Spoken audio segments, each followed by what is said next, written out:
Hey everyone, it's Frank from L4PQ, and today I'm covering what everyone voted for in the community post, which is what to do day 1, a first week checklist, and I'm also going to add a few things to pick up while progressing through the game in under 6 minutes.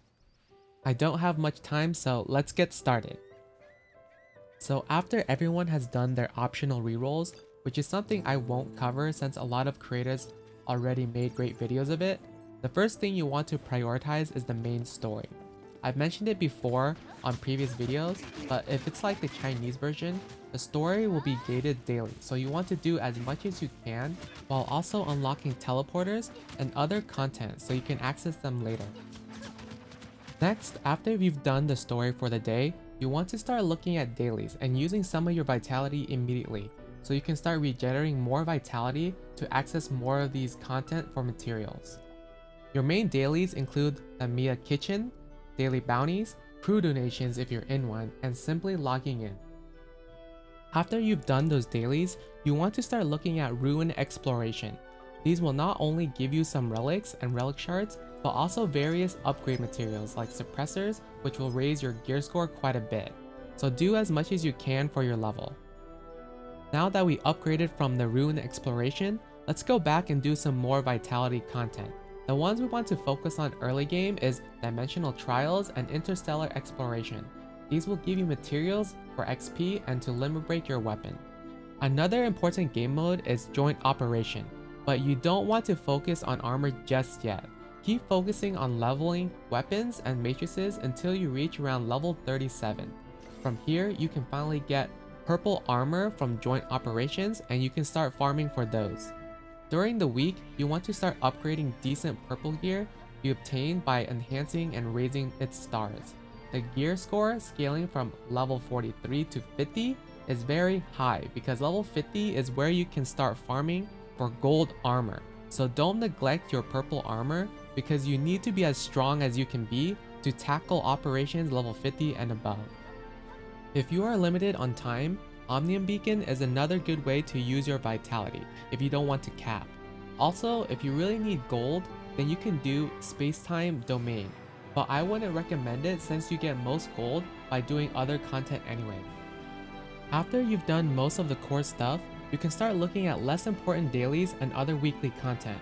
One of the dailies is Ability Training. It doesn't give you much materials, but lets you exchange the points you get for blue presents.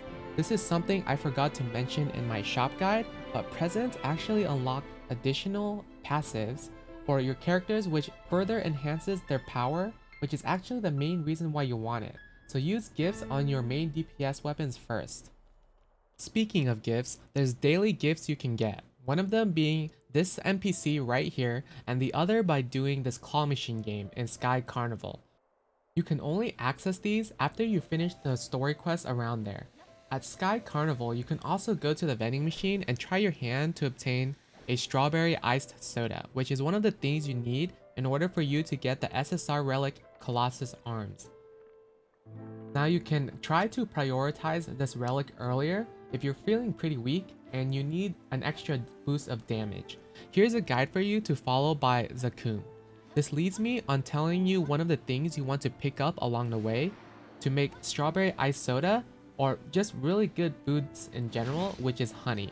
Honey makes a lot of good food items, and if you're close to a hive, just go ahead and bash it for some honey. Since you need 15 ingredients, you can combine honey with a bunch of sparkling waters and other ingredients to make really good recipes. Now let's look at some of the semi-dailies and weeklies you can do on your first day or throughout the week.